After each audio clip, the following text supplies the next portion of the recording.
Hello, traders. FX Pip Collector here. Today is Monday, July 8th, and I'm going to be analyzing the pound yen, starting on the monthly, working my way down to the 1 hour time frame for the full top down analysis.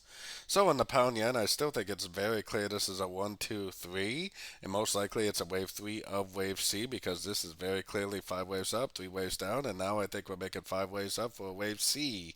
And the next big area of resistance is the 100% Fibonacci extension, which is a very likely area for a wave 3 to end, or a wave C to end, that is.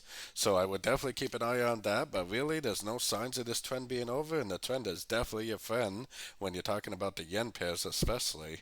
Going down to the weekly time frame, no Fibonacci bounce, no lower high, no break of structure tells me that the trend is definitely still up. Going down to the daily time frame. Now on the daily, we definitely do have a Fibonacci level that we're approaching, but to me this looks like a wave 1. This looks like an ABC of 2. It looks like we're in a wave 3 right now. If we're in a wave 3 right now, then this is way too small to be a complete wave 3. It's probably more likely that we have a lot more upside potential, especially looking at the very high time frames. Going down to the 4 hour time frame. Now don't get me wrong, it definitely does have that 3, 4, 5 state that you see at the end of pretty much every trend. We are approaching the 100% Fibonacci extension. If it does go down, if it does break structure, then you could start looking for shorts at that point. But to me, it really looks like it's going up. It does kind of look like it's trying to form a 3-3 pattern. So if it's 3 waves down, 3 waves up, 5 waves down, then that would actually lead to another continuation of the uptrend. It wouldn't even be a 3-4-5. It'd be an ABC of an expanding flat. So either way, let's take it down to the 1 hour time frame. I personally am definitely doing nothing but looking for longs. Like I was just showing, I mean, it kind of does look like 3 waves down. 1, 2, 3 waves up.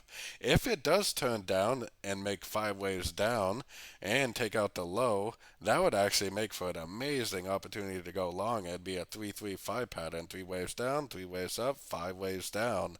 So if it does decide to do this, then that's going to be really good news for us for going long for the continuation of the uptrend.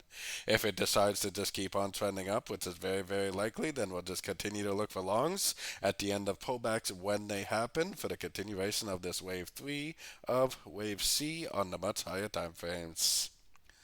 So don't forget to join my free Discord group, which is linked down here in the corner. And don't forget to check out my website if you'd like to get access to my swing trade setups and my daily live Zoom meetings. As always, thank you and happy trading.